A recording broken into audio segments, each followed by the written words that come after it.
Good evening, ladies and gentlemen, and welcome to the second Raw Conversation. We are here today as a part of the show Indoor Outdoor Dialogues, where we're showcasing a collection of outdoor furniture and ceramics. Today, the conversation that we are going to delve into is called In Between Indoor and Outdoor. And we have with us on the panel multidisciplinary people, furniture designers, product designers, architects, interior designers, and a developer as well.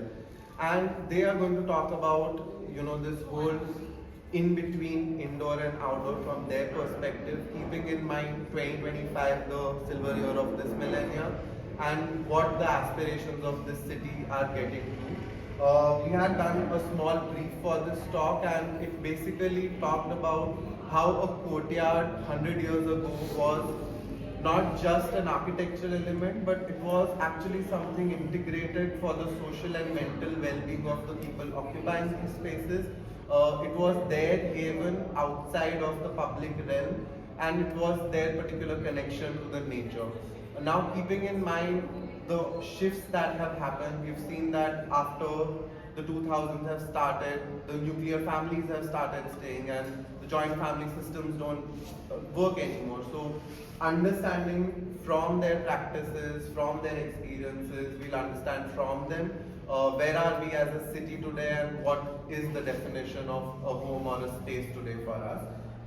First, I'd like to introduce Mr. Maneeesh Kumar. He's the founder and the principal architect of Studio Praxis, and he also runs a furniture firm called Amolakh, which actually is a hereditary firm that he's taken forward. Small round of applause, please. Next, we have Kanika Mahadevwala, who's an architect and a partner at the Andblack design studio here in Ahmedabad. Please. Next, we have Deval, Sorparkar, who's the founder of Ashiana Infrastructure and a real estate developer. I think a bigger round of applause for women in the real estate. And we have Keyur, Vadodaria, who is also the principal architect and co-founder of PVDRS design studio here in Ahmedabad. So with that, we jump into our first question. How would you define the lifestyle of your particular clientele or the people that you work in 2025? What do you see in terms of their habits, routines, their emotional requirements? Right. So I think first of all, you earlier mentioned that we are moving away more towards nuclear families. But on the contrary, I think the majority of our clients, mine and Nita's clients, we observe that it's a joint family, multi-generation families. So in that sense, their lifestyles, in terms of be it social interactions, has multiple layers in terms of age groups, in terms of the requirements, the group size, and we then tend to cater to those requirements. That's where the inherent architecture then emerges of a particular home. So homes, on one hand, programmatically speaking, as I said, are becoming more complex. On the other hand, partially we are still trying to achieve that simplicity, because with that comes longevity, and the house really stands as a home for a very long period of time. So if I were to say that in terms of the lifestyles, a completed project, because it's multi-generation, we have to see how the three generations interact. Where do they come together? Which is that particular space, not just necessarily a family living, but actually a family veranda. That's where the whole outdoor sort of comes into place. Within that veranda, can you also create sub-zones or sub-scales whereby the couple alone wants to have their own sort of private niche or a private corner, then how can that veranda space modulate and also cater to a couple, and not just a family of 6 or a family of 8. On the other hand, I've more and more seen that branches are becoming more common.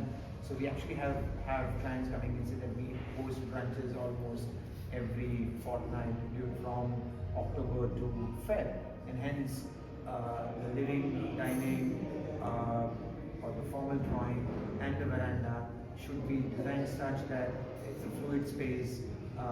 There is a very strong connection between the indoor and the outdoor space. The party, people want to move around, go around. Say like things like people also want to party, not just the brunch. And we are in a different kind of a state, and hence they say, okay, we want to go underground because we don't want to be, we don't want to get bothered by the clients calling up somebody whom they shouldn't be calling, right?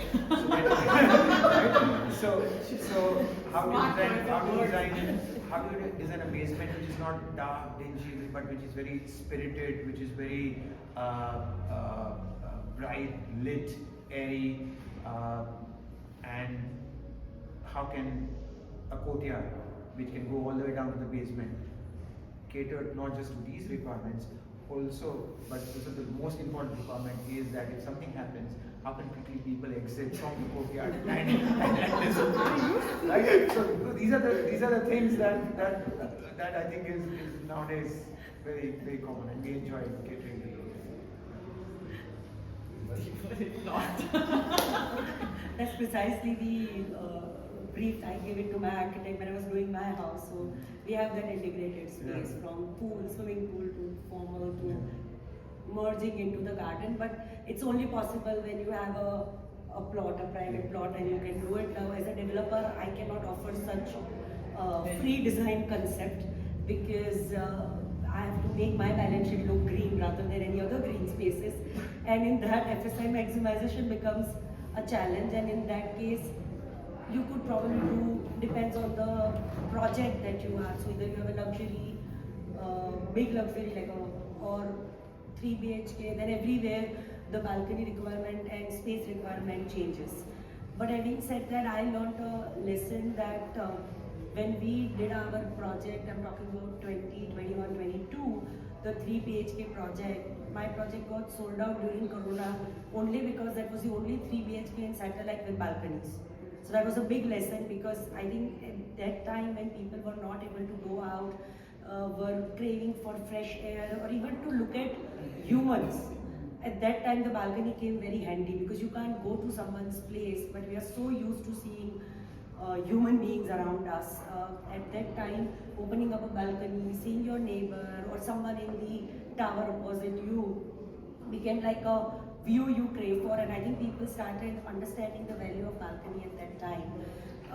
And then I think I saw a big shift. Now most of the 3 BHK, even now 2 BHK affordable segment also trying to give a small balcony where you can put a small swing for 1 people, 2 people, and try to incorporate that because they saw a shift in people's demand. I think people always wanted it, but they could never put the importance to it. Once such thing happened, people started putting more and more importance to it. Now you see a lot of pots which are balcony friendly. As a developer also, people have started giving water outlet pipes so that even if you are doing gardening, it's easy to clean, which was earlier not the case. So I think everyone changed and changed for better. So I'll come back to the other problems of managing all these things when we go to the other questions. But this is the shift what people have seen post-Corona time, and I think it's a good shift. Yes, I was actually wanting to also speak about COVID because this question is very contextual to today. And for us, the biggest shifts that happened was during and after COVID, where the entire brief started to shift. Now, this one person wants the size of a house which is bigger than probably a joint family house that they would want 20 years ago, 10 years ago. So these houses that we are building is all for nuclear families, but probably thrice the size of what we were ever building before. And the main reason is that everything now wants to be in-house. You need your in-house gym, you need your yoga, you need your meditation, then you need your all your service areas which are bigger than your living areas. So you need your lavish dressings and bathrooms, and then you need your subah ki chai different, breakfast different, you have 3 kitchens. You have the kitchen for the lady of the house, the dry kitchen, the Maharashtra kitchen. So now what happens is that now you're working with a very complex brief, but a very, very singular client. So earlier the client came in form of 6 people. But for us now, clients is this one person who has this huge vision of having a home theatre, having the basement to run from, to run to, after a third home to run to. So they want to have a terrace party, a pool party, a summer party or winter party. So, indoor party, which is for kids also. Kids के 3 room बन रहे हैं. One because they want bunk beds, but because mother cannot go and put the child to sleep on the bunk bed or a normal bed, kids room. So, and I'm not saying this with criticism. I'm saying this with, as a matter of fact, this is happening. So, why it becomes extremely important to bring this to the discussion is that it completely changes the way we organize our spaces and we organize architecture around those spaces. So it has largely impacted us, and we try, and since the discussion is indoor-outdoor, we always try, whether it's a compact house or a spread out house, we try and make sure that there are absolutely no spaces which are only indoor. So we've done that in the most compact blocks as well. Somewhere with some methods, courtyards, skylights, corridors opening through these very small galleries, and making it more playful when it comes to light. So I don't know if that answers your question. We've moved around. Yeah. Yes. So the practice of mine as an architecture is very small practice. So the reason of starting furniture is to support me to do selective projects of an architecture. So I can support myself with the furniture, and the way I want to express creatively myself, I can do with the furniture. So I'm not dependable on the client. I can do whatever I can do, and then client can purchase it. So after that, so in architecture practice, like, and I have made a lot of projects, like the small scale projects. So when we start a project, so it's very difficult, like, and because client comes with a brief of like functions and all that. But beyond functions is about experience. The feel of a space is important. So it's like an educating a client. You have to tell them what's more important about the quality of the spaces. So it's like that it's a big struggle. Like, and go through that and come to really what quality you can give them, because they don't have the understanding of that space. So it's through that process, and then finally when he sees the outcome of that, then he don't like shock, like, oh, this is really what you want. So I think that was the most difficult part in that case. And then we did this project in Seva, which is 4-story building. It's very difficult. You can't have a courtyard, then you get balcony. But what I understood in that, like, there's the user, which is like a rural woman, and their lifestyle is like they used to work into like they have a choke where multiple things can happen. So how to get the choke in that? So what happens if we lift the building up and then we use one amphitheater? So the space is surrounded by a lot of multiple small spaces where they're having rudi with the masalas and all the packaging, and then the space like become amphitheater, and so the multiple use of the spaces in that. So I think in that way we will able to achieve that. And this one of the project is in farmhouse, which in Deval. That's the client came with a very big brief like that, and then finally able to agree for the courtyard of size 20 feet by 40 feet. So he agreed for that, because having that big courtyard and just planting big trees in between, and then the whole farmhouse is like it's transparent. It's not like something which is inside and outside is different. So when you're inside, you're still connected with the outside. So it's more like you're in a jungle. So I think, yeah. But it's very tough. Like in today's time, for demand of like in terms of lifestyle, and to go back to that what we had in our earlier times, and give that into today's contemporary and modern way is a challenge. Here, somewhere when we're talking about lifestyle, I feel that earlier the spaces were very, very patriarchal. You had one voice who was making the decisions and everybody else adjusted. Now everybody has a voice, so every want and desire becomes a part of the design brief. So I think somewhere it's great because it includes all age groups. It's providing the individuality for the family as a whole, and then each of the individuals were a part of it.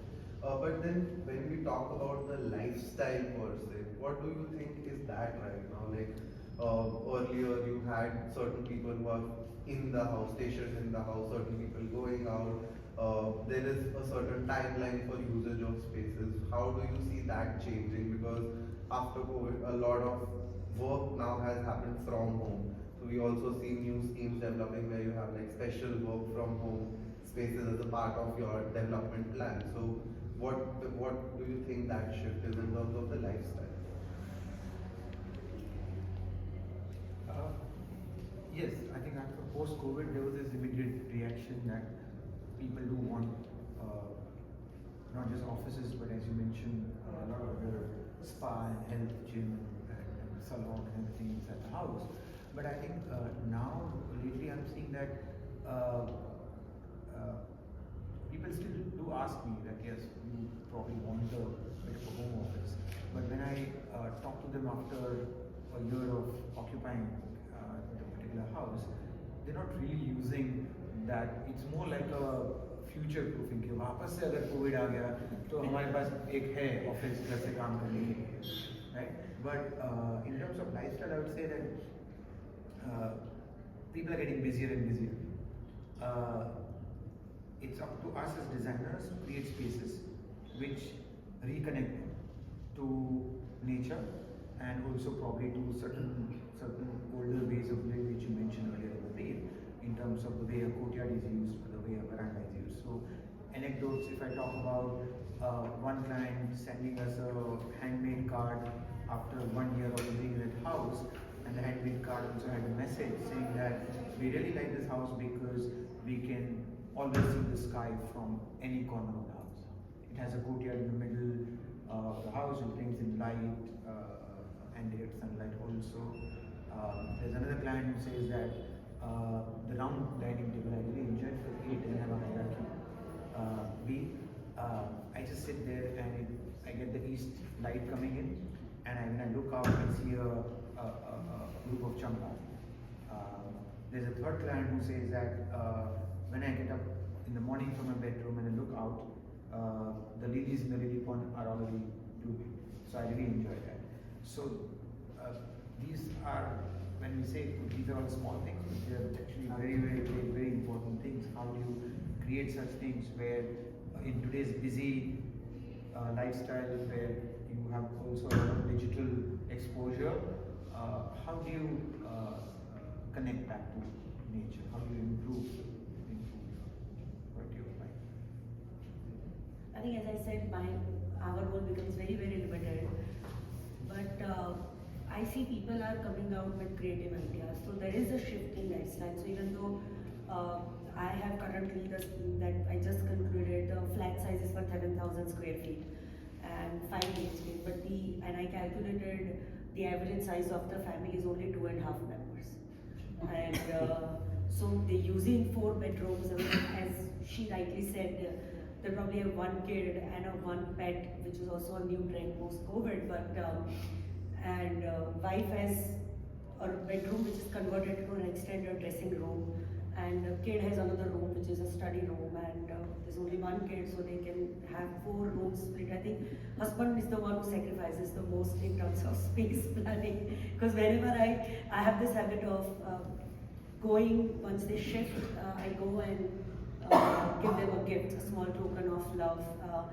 And that's also one of my learning, because I want to, the reason I go there is that I want to know if I could improve on the design in the next scheme and what interior they've done, because it's always good to see, because the same thing, how people have viewed it very, very differently. So it kind of a learning for you. So I go and I see the husband sacrifices the most.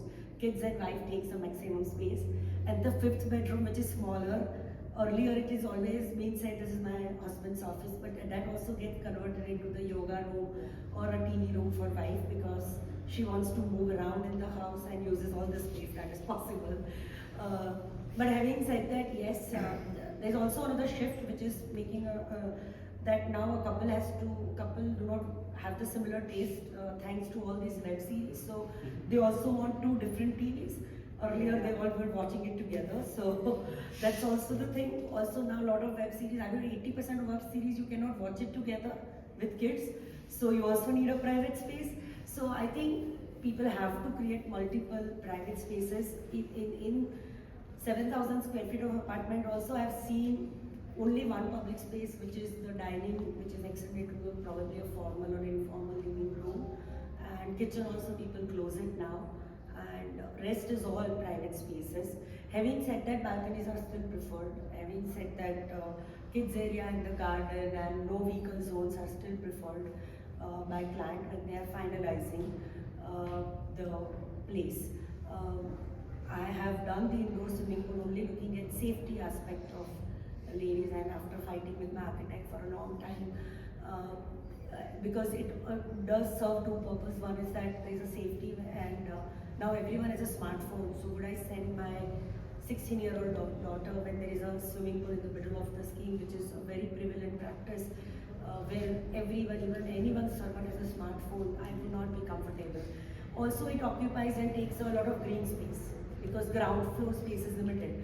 So we bought additional TDR and put a swimming pool inside, but that came out at quite a cost to us, which when Ahmedabadi, being Ahmedabadi, will compare square feet pricing and such things do not matter at the end when you calculate.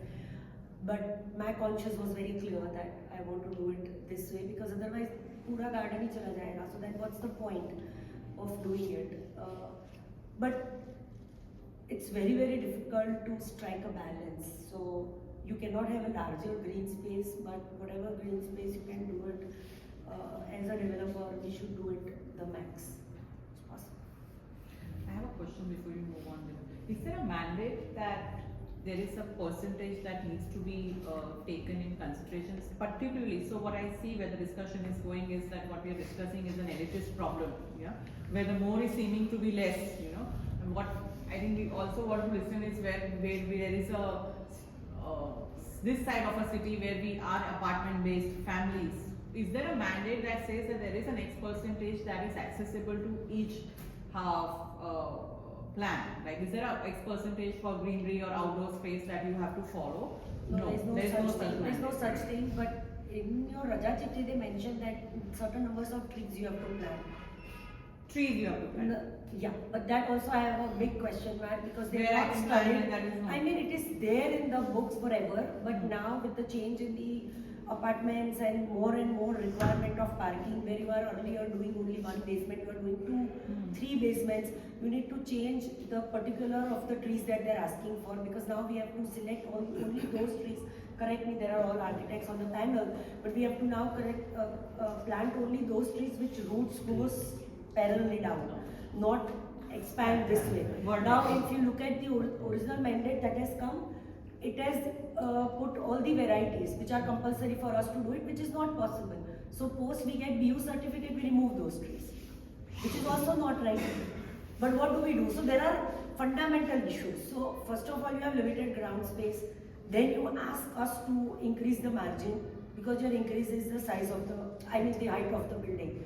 Now when you increase the margin, your ground space go down.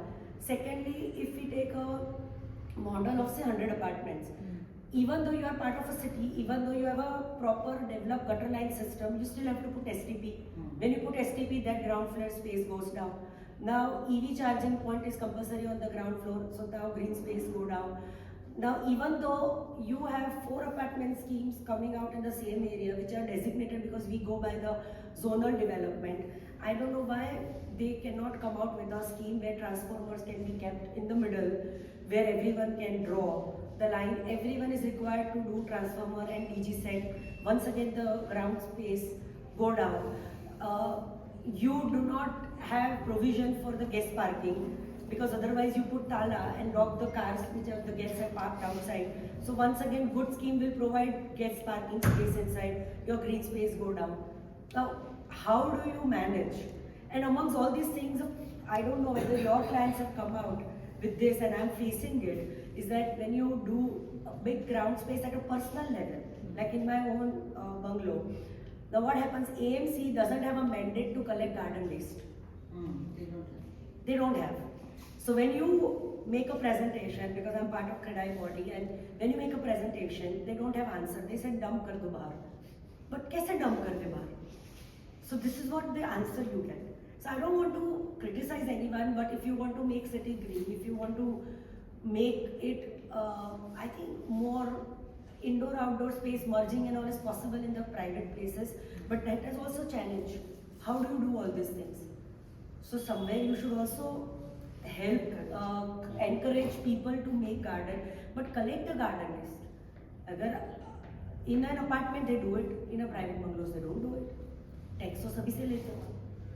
So this is a fundamental ground level problem which are serious concerns. Even if you want to change the design, if you want to have additional balconies, or even if you want to give some sort of open space, I don't know how much you can do it, but the FSI laws are such that we can only do a certain or a typical size or style of building to maximize FSI. Now when you take so much of ground space and everything goes on a lesser side, then I think we will not be experimental with our design with the current land and construction price.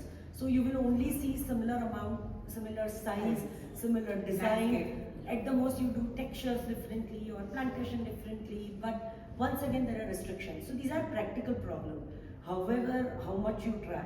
Also there are people who come forward, like we ourselves have given a request to AMC that all the plots which you take it as part of 40% kapar, if you start giving it as PPP model for developers. So these are the suggestion that has come from Kadai, our body, that you can give a developer 1 or 2 gardens in every pocket where they can be used. Also in Prahlad Nagar, we put a case study to them that Prahlad Nagar is a big garden by AMC, and right opposite that they've done a ugly looking parking. We told them that if you give -3, -4 parking and give this garden for someone to develop, the developers will come forward, give them the revenue of parking to the developer and use this plot for auction. AMC will earn money. We have given them a case study, but someone has to come forward and take an end-to-end solution. We can only give suggestion, but this could work. Someone can take it. Someone parking problem will be solved if we do -4 parking and give a golf cart, so there is no, we are not increasing any carbon footprint. And if I have to go 3 blocks, I can't walk, you know. This is a good time to conduct this seminar. If you do this seminar in May, we will be cribbing about outside weather, and we will be talking about what outdoor space you are talking in Ahmedabad. Right now we are enjoying good brunches because the weather is permissible, but that is only for 2 months in Ahmedabad. We have to deal with 10 months which is very bad weather. You can't walk on the road. In that situation, if you provide such end-to-end solution, then Ahmedabad can really become a green city, because we have yet to see a huge growth. But 50,000 people are shifting and migrating to Ahmedabad. This is official figure. We don't know the unofficial figures of laborers and working class people. So how do you manage? City has to grow, and there is no other way to grow. Urbanization and dense population will happen. You have to take a fundamental steps right now. I mean, I get very carried away when this subject comes in. But what is interesting is that while you say that you have these similar looking buildings coming up which have optimized the margins and the construction costs, the thing is that there is a full market for it. The people can only afford such places, so eventually you have to provide for them, right? Like, no, we have also made a presentation that if you want Ahmedabad will get Olympics, if you want to give a good skyline to Ahmedabad, then make a relaxed laws in FSI. In other cities, I think architects are once again present, they can correct me, but all bigger cities which are known, New York, London, Singapore, they get FSI benefits up to 17, versus we get 4 max. Gift City gets 10, even though they are on the route to airport. Now when you have that kind of a leeway, you can also experiment with, in a refuge area, you can think about developing a garden. If I get certain benefits from government, otherwise फिर तो वो cigarette boxes ही मिलेंगे. तो and people will not pay you extra. कि I have a terrace garden, you pay me 200 extra. Nobody will give you extra. Kanika, to take this a little forward, she talked about parking being like one of the primary needs now in the building, visitor parking, etc. Yes. So similarly, what are the other things that you find becoming more and more common, which are coming from a larger group of clients, and that sort of really is their functional demand versus emotionally as people, what do you think you as architects would want to provide them for a better lifestyle? I think today the tolerance towards discomfort is 0. So we can sit here in an AC room and talk about indoor-outdoor. And we can say that we should be having as much outdoor. It is not really outdoor. The reference of outdoor from flats is the amount of sky that you see. That's not really, you're not in outdoor. When you're in a balcony, you're not in outdoor. So the outdoor spaces that you're actually left with is the spaces that are between these tall buildings, which is what you need to leave. Not because you want to leave, because of the right to light. So that's the minimum amount of distance that you need to keep between buildings. So now this changes the way we think about outdoor. We are not really doing anything about it at all. We are making our matchboxes. I would use matchboxes as cigarette boxes. And we are making our matchboxes and we're just changing colors and textures, as you said. And we're very happy with that, both as sellers, as designers, and as consumers. All 3 of us in this system are extremely happy with this. Nobody is reinventing the wheel, and the government doesn't care less. The government doesn't care less even about the difference between the supply and demand. So there is, the supply is definitely not answering the demand, and the demand that is there for the housing in the city is definitely not what's being provided. 50% of the offices are lying empty. 50% of the high-end luxury flats are lying empty. They're all investments. So there's so much economics and there's so much comfort that I wonder where is the designer. So when you are so hell-bent on comfort and your actual understanding of outdoor is just the view to the sky because there's a nice tree there and hence I'm connected to the outdoor, sipping my tea at 20 degrees in an air-conditioned corridor. So today corridors, all common areas, there are bathrooms with TVs and ACs, so everything is air-conditioned. So the entire discussion of outdoor and indoor is relevant only when we are able to step out of our comfort zone. So, which is never going to happen, because that's going reverse in the mind of a consumer. In the mind of a consumer, having a better life is being more comfortable. So, I think that's where the discussion for me gets stuck. Then, as you as an expert, as an architect, what do you think is actually required for their emotional and mental well-being? Like what sort of connect, even if it means being uncomfortable for them? I think smaller outdoor spaces, especially if you're talking about buildings and not private houses, not this huge chunk of garden between 2 buildings which no one is going to ever use, and they keep it nice and manicured where you're not allowed to walk over it and there is a chowkidar standing. That's of no use. So as he said, that in that open space, when you make subspaces and when you give yourself an opportunity where one of your clients has a possibility of using that space semi-privately, that is something that is going to change the landscape completely of how we use these outdoor spaces, especially when they're common outdoor spaces, not private outdoor spaces. So yes, the design of making subspaces within these spaces that we need to. So again, personalizing it for more and more individual user requirements. Yes, or you feel more opportunity kind of to use it. You know, right now you wouldn't want to go and sit in a huge garden and use it, or even send your children there in the middle of the 40 degrees May. So making them semi-open, making them smaller, kind of putting in the effort to develop them. So we'll move a little forward with the next question, and I actually want to draw from what you said, that the clients came back to you and said that the dining table actually, the round dining table to be specific, actually works really well for us because it connects us all. So while there's this discussion on architecture and urban development, you run a furniture company called Amolakh. What impact do you think particularly furniture and product design has on this experience of being indoor outdoor? I think the furniture plays a major, very important role because it's a part of your space, and in that furniture also is about the material, like what material you are using. So now the client understands there is plastic chairs and there is something else and what's a wooden chair. So that connection and then the atmosphere what it creates with this material and then craftsmanship and all that, this matters a lot. And if you look at that old like in our traditional buildings and all that, the way verandas and then the swings and all that, so it's coming back. So now that fashion is coming back, and not in terms of furniture but in terms of material. If you see that the people are loving to use the quota bag, the mosaic is coming back.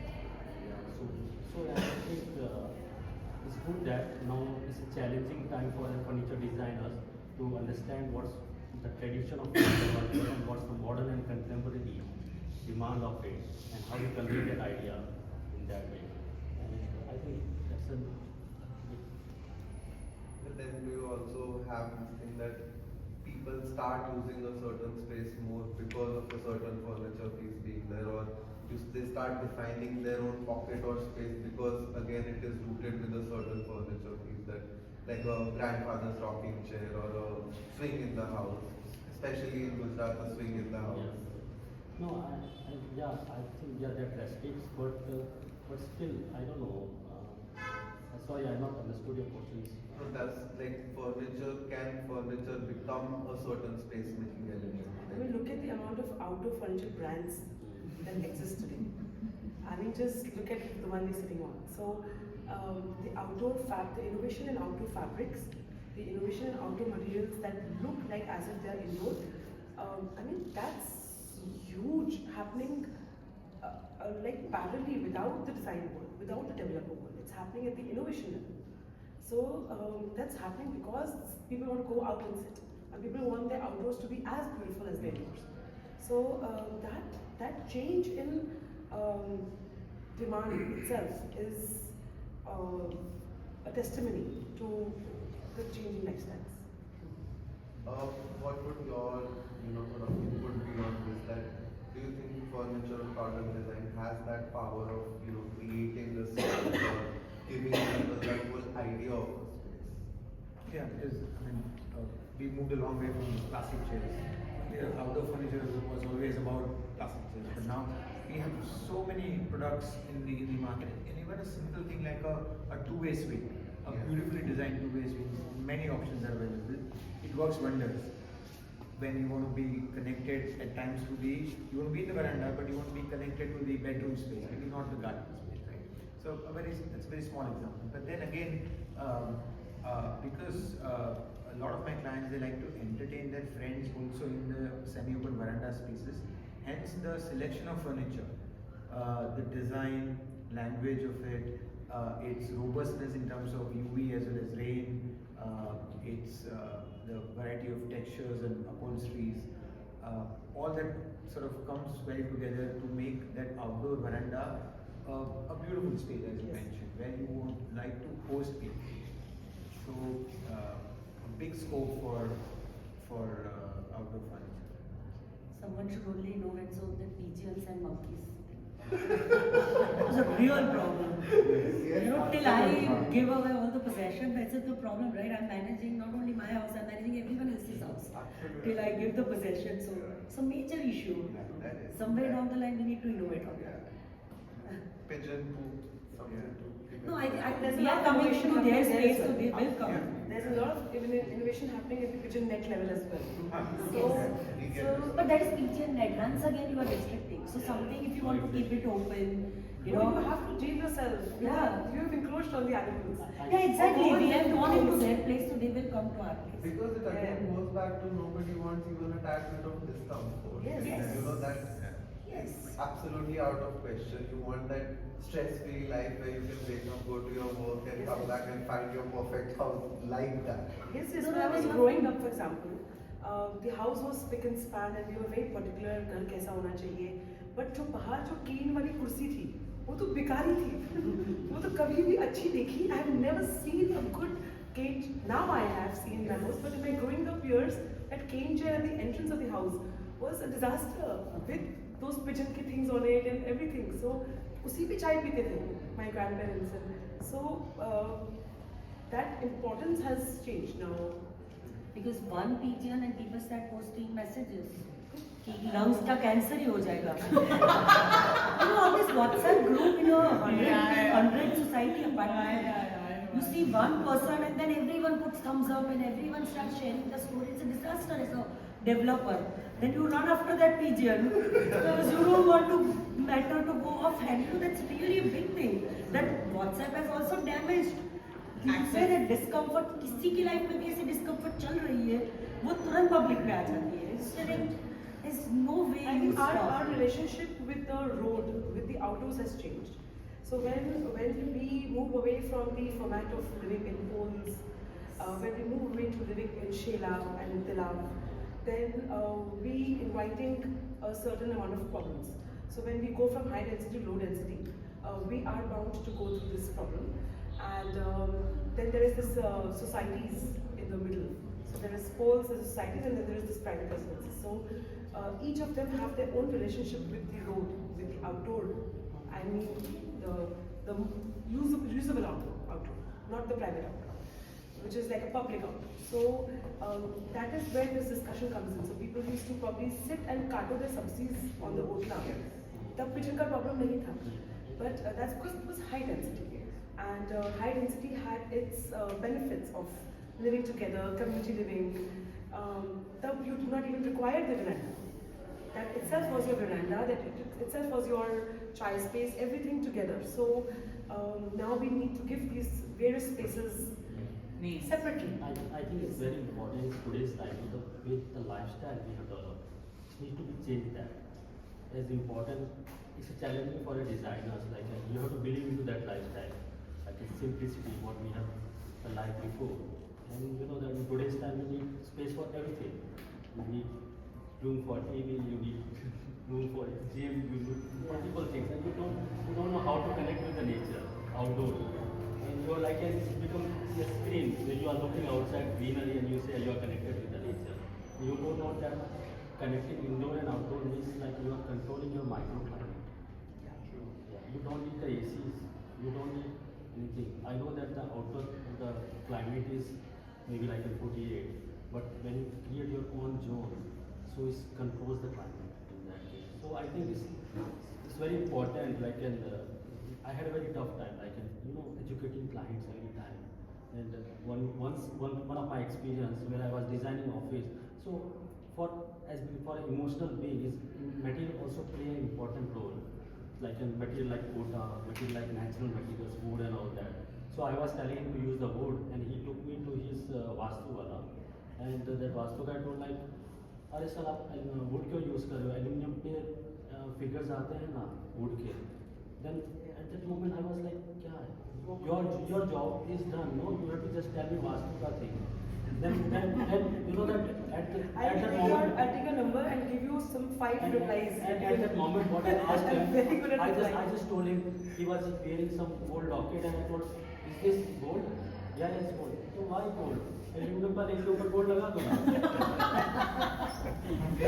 This was my answer. I told the client next time मुझे यहाँ पे मत लेके आना. Yeah, these mock materials are extremely difficult to. So I think it's very tough for a designer to teach clients, and so that's one of the reason I have to balance between architecture and furniture. But then again, using all of these fox material goes back to your easy maintenance, your longer warranty period of. It goes back to you following a trend. It's problem in the brain. The problem is not there in what you want. If you want something that is cleanable, why do you want it to look like wood? Why do you want that contradiction? Why do you want to achieve that contradiction? Why can't you live with a stone flooring that is easy to clean, full stop? Why do you want the flooring to look like carpet but should be easy to clean? Because it has to look like a European office. So the problem is in the mindset, not in the fox materials are coming into picture to serve this mindset. So And I think there's a lot of palette of material you see for flooring and all that. I say that till now, whatever the architecture projects I did, no, my flooring material was quota only till now quota. And I like this was tough, but I still convinced them like in use quota, and then this yellow, this what that is called, I forget that. The yellow is gold, is yellow is that quota, brown quota, beautiful. New finish, and it's like so mild. It's not so. But it is as expensive as well. Yes, it's expensive as well. Yeah. Once But still, when you see that space, the space, when you connect, when you go, it's so shiny. You feel like not space. You are going to a hotel or restaurant when you use marble, and when you see the simple materials, it feels like very where intimacy with the space is created. In that, that's what like I feel in my way. But different clients have a different requirement they need, so I try to convince them. So, Deval, my next question is to you, and that is more to do with government policies, infrastructural support in actually understanding the population's requirements, not just the immediate requirement, but also the aspirational requirement that somebody say buying a 2 BHK today, 15 years down the line, will that space still be suitable for them? And if not, are we today looking at accounting for that? Obviously, we are not counting.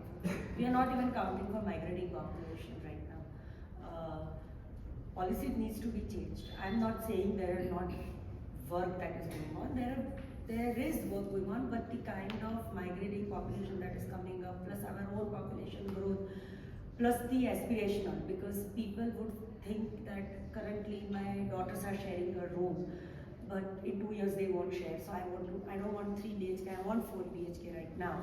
I think growing up, even though we had a big house, I always stayed with my sister because that was the trend, right? It was never the trend now. So everyone wants their own space. We had probably our own study room, but sote to saath mein the. Now since you have 2 rooms, you have 2 air conditioning and 2 dressing rooms, so once again 2 more. So everything is so. When people have said that there is faulty design, that's why there's fire. It's not like that. Earlier we have only calculated load ki 3 bedrooms, so 3 ACs. Now we have ACs in the living room. I have people saying that my wife cannot cook if there is no AC in the kitchen. And I don't understand how is it possible. Yes, I don't cook, so I don't understand. But I also feel that how is it possible? How can you cook? Because then the haldi ka smell pure ghar mein jayega. But there's also TV. There's also a TV. TV in the kitchen. How do you cut the? How to पता नहीं होंगे काट देते होंगे मुझे नहीं पता but like that. everyone is a master chef. But I don't know. A bathroom maybe TV is very common. I've seen people asking for TV point in bathroom. I said, इतना time कैसे अंदर? मतलब I run after time. I don't have time. People have time to watch TV in the bathroom. बस नहाने का time है तो बस bathroom. So there is a lot of change. But coming back, when he made a point that is very difficult to change. So I was going through one developer in Hyderabad. Very different perspective is that he has coined a word called urban lifestyle. So it is rural plus urban lifestyle, and you have to. He would not sell the project unless you are qualified to be in that community. So it's a very, very unique thing. His first scheme was 30 minutes outskirts of Hyderabad. The houses are designed using all natural material. He has claimed that you don't need air conditioning in that. No vehicles are allowed in the scheme, so everything gets parked outside. You have to walk or use the bike or use the golf carts for elderly people to roam around. Your guests are also required to be updated for this. You be part of the community where you grow your vegetables, you do pottery. So people who like slow living, people who believe in sustainability in a true sense, not the fancy word of that I'm a sustainable, or I believe in that concept. No, someone, so he has this whole test that you have to appear. There you have to apply, they'll call, there's a community test, whether you fit into that community, whether you will contribute to the community. Like जैसे वो गांव में हुआ करता था, where people used to own it. That if there is a problem, Kanika है, तो people would own up the issues. Same way, but it is close to city. They will not give hospital and school, but rest of it, everything will be inside the community. And they have community dinners that are planned. Evenings people spend it together. So it's a his first scheme was very successful amongst youngsters also. The average age, what he said, was 42, so which is, I think it's quite young. So it is not that oldies only shifted, no. The average age of the people who moved in was 42. He put up another 2 schemes and both the schemes were very successful. So he got featured in the case study by Harvard Business Review, and I read it there, and then I checked the website. Still you have to apply, even to, you don't get the prizes. We can replicate something like this in Gujarat. Very difficult, honestly. I actually tried to work out some equations using current land prices and whether 30. So the only way it's possible is that if we have a better infrastructure, then people would possibly go little far. क्योंकि clientele तो मिल सकता है sir. मिल सकता है, but इतने में 40 units में करना बहुत difficult है. But can it be more affordable? He did this third scheme affordable, which was not successful. We want to live here. No, because the majority is affordable. No, the first, second scheme was luxury. I mean, because the prices are not there, I could not place it. But the third scheme he did was, he said affordable luxury. And that was contradictory. It took a lot of time, and the promoter said that it was not very successful on the financial term. He didn't lose money, but it was not very successful when he put sustainability as part of affordability also in that segment. It is very difficult. I think taking from that, let's just further dwell into basic requirement versus luxury, and like you said, now what you have affordable luxury. So what are the differences in between all of these? Luxury, I don't know what luxury. You need to fulfill your basic needs, I think. No, I have a question for all of you. I'll start with you, Keyur, that do you think you have the right to refuse as an architect? Do you think that you can refuse that, no, this is not making sense to me? Refuse a project or? Yeah, that's because I had this similar conversation happened in Jodhpur, and Harsh was there from Studio Lotus, and I asked him the same question. And he told me a very interesting answer that stayed with me, that I will refuse, someone else will say yes. You know? But what I can do is, you know, with one client at a time, I can change a perspective that it should not, like more is getting more, you know, for you is getting less, but we are the carbon footprints, the amount of footprints that we are covering is getting out of hand. So do you think in Ahmedabad, I'm just speaking here, that do you think we as architects have rights to refuse that, no, this won't work, and I don't think this is a great idea? No, I think I've refused projects, but that's on a slightly different note, in the sense that if I feel that the wavelength doesn't match, then I'm not the right person, and he or she is not the right client. No, but I'm talking about requirements. But if you're talking about requirements, then no, because the thing is, it's very personal, and they want a particular house. They need certain set of requirements. I do suggest, you know, for example, a very simple thing like, do you really need a spa in your house? But if they're very particular that no, we definitely want it, then there is, I don't think, professionally speaking, I need to cater to that requirement. I might say that, do you really want a TV in the kid's bedroom?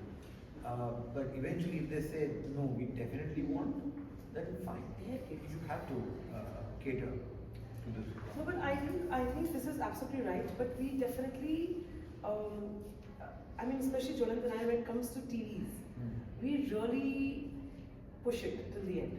Till the end. It's fine if you don't give. It's fine if you don't give. We'll give you a point, but put the TV after 5 years, especially with kids. We really, really push. But there are certain requirements, like, for example, I want to dwell into these kitchens. It's very, very interesting because I was having this client meeting. You have the father-in-law, mother-in-law, son and the wife. And we're talking about the kitchen, and we've given a quite handsome size kitchen, which looks okay, it has a separate area and everything. So at the end she goes, "Par mummy, main to apna khana khud banati hu because I eat health food. And when I don't eat health food, घर में कोई party होती है, तो वो तो party का catering वाला खाना बनता है. So these two foods are not the main घर का खाना, which is happening the lunch and the dinner, which the Maharaj is cooking. And then the Maharaj is cooking the घर का खाना and his own खाना of all the servants. So we ended up making 5 sections.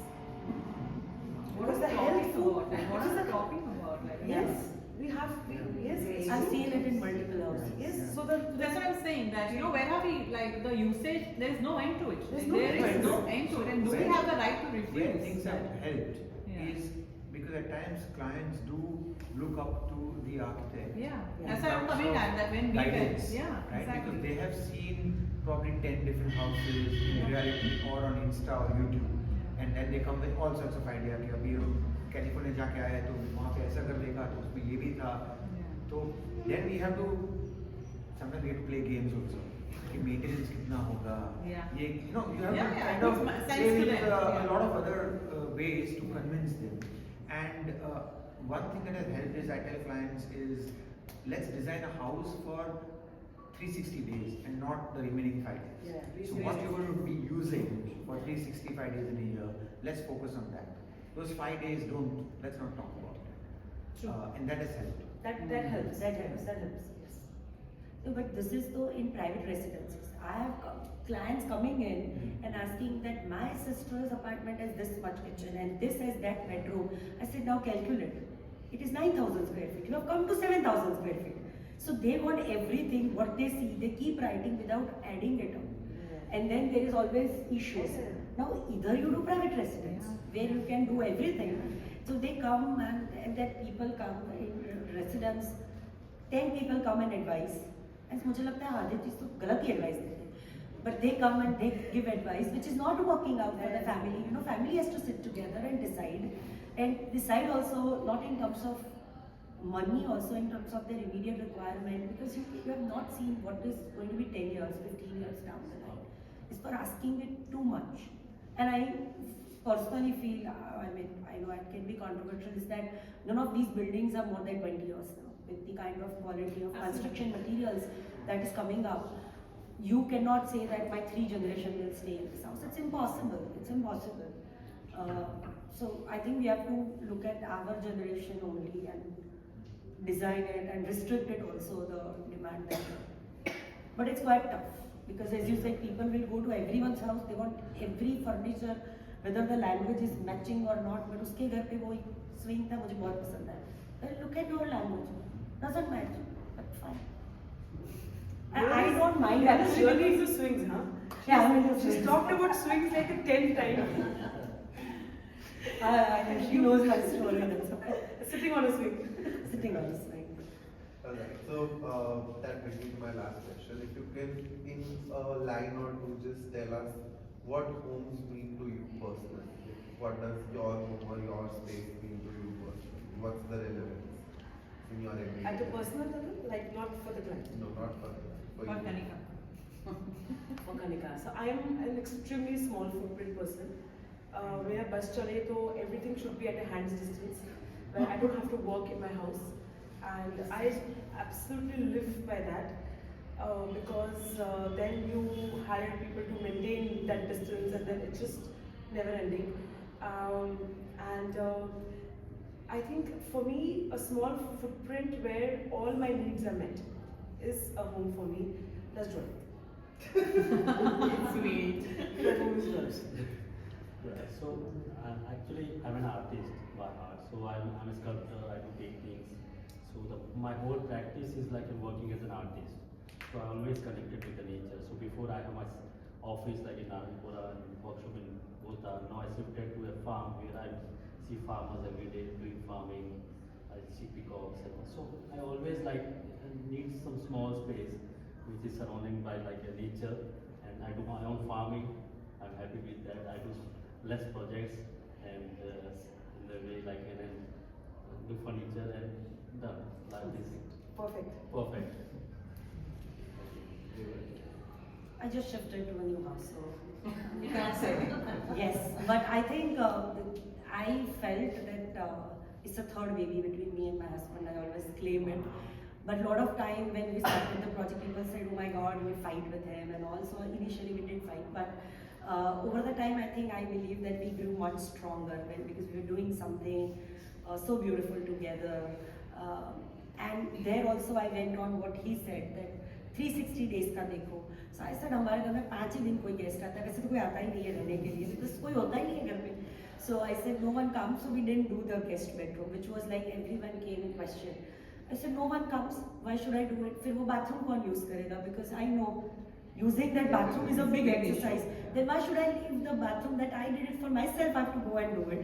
So use that bathroom. So we designed it. This is a small example, but practicality that we put in. Once again, Kanika will comment, but I want to still say that I put swing as I was discussing with you over the coffee that swing was one of the prominent feature.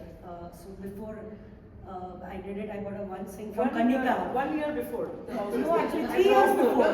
When I bought the land, immediately the next day I bought a swing. And I told the architect that the swing will go here. Now you design the room. So, and the other swing, which is my afternoon nap swing, said swing will come here, now you design the room. So two swing and the land that I started designing the home. But I think it should reflect your own personality, and I think and it also brings you very close. But I'll still talk about as a developer that when we give homes to people, I feel that people put a lot of trust with us. So I would say that I sometimes feel that I'm not a builder, but I'm actually a financial planner, because if you look at it, people would put about 80% of their investments with you. Largely, I mean large, middle, upper middle class, 80% of their asset is their real asset that they hold.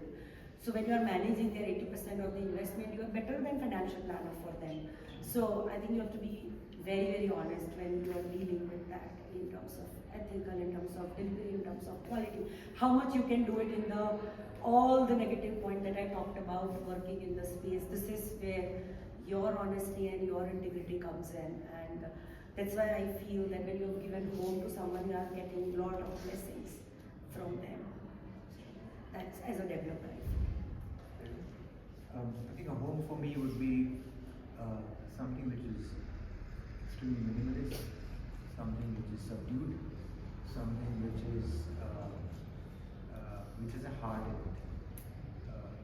I don't know what that heart will be, but it has to have a heart. And it should be where I would, have a very innate relationship to nature. So that is my sort of. At the end of the day, it has to have a timeless quality or essence. It is my belief that nature in itself is timeless because it keeps changing every day, and hence, when you're connected with it, even though it's sort of the same patch of land with the same 4 plants, you see them grow and it has an impact on you.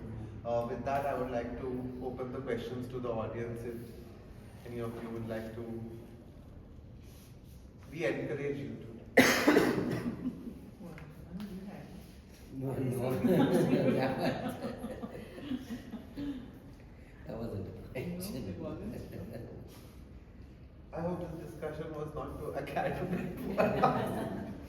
But thank you so much for being a part of the panel, and thank you all so much for joining us here today. Huge round of applause for them. Thank you so much for giving us this insightful discussion and sharing your experiences with us. And we'll see you all next time. Thank you. Thanks for the rotting. Yes.